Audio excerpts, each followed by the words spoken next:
here to tell you today about the Vikings. The Vikings first came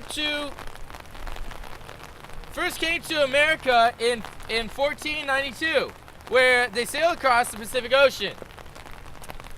One famous Viking, Eric the Red, helped to ensure the freedom of the American people from British rule. Vikings would later go on to assist the Nazi Party to win the voting rights for women. That doesn't... oh my God! Those facts are false!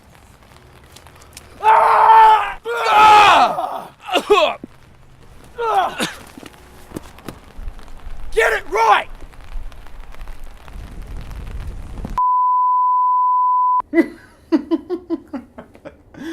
Oh, looks like someone was using Wikipedia. Here's what really happened, folks. It's still unclear if there was any single cause for the Viking era to begin, but one of the main suggestions is simply because of poverty in Scandinavian homelands. The people weren't able to supply for themselves through simple farming or hunting, and they had to decide how they could take money for themselves. These Norsemen, or Men of the North, decided to raid and pillage through most of Europe, parts of Asia, and the North Atlantic for almost 300 years, and are now known as the Vikings. They used sophisticated ships to travel great distances much faster than their enemies. The first precisely documented Viking raid overseas was on June 8, 793 CE, when the city of Lindisfarne in northeastern England was attacked, marking the first bloody Viking attack in recorded history.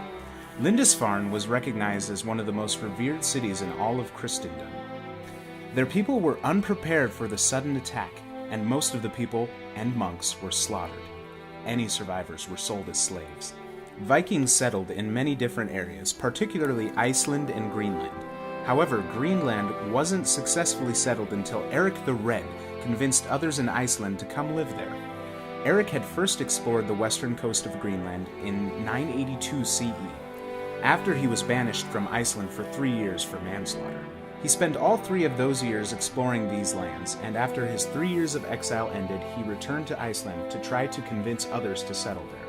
In fact, Greenland is known as Greenland today because Eric thought it would be easier to convince others to move there if it had an appealing name. While quite a few people settled on Greenland, they lacked many resources found elsewhere, particularly lumber and wild game. Norse hunters would follow walrus up the Davis Strait. It didn't take long for rumors of new land covered in forests to circulate the settlement. Eric the Red began a series of voyages which would later change the history of the world. Unfortunately, during the early voyages, Eric the Red passed away, leaving his son Leif Erikson in charge of the expedition. Leif lived out his father's vision and continued the voyages to the west in hopes of finding resources for their people. On one voyage, Leif Erikson and his crew discovered a land full of forests, animals, and berries. Specifically wineberries. Thus they called the land Vinland, or Wineland. It is here that they were able to hunt and cut lumber. Leif Erikson even established a settlement on this new land. This was the first known settlement of North America.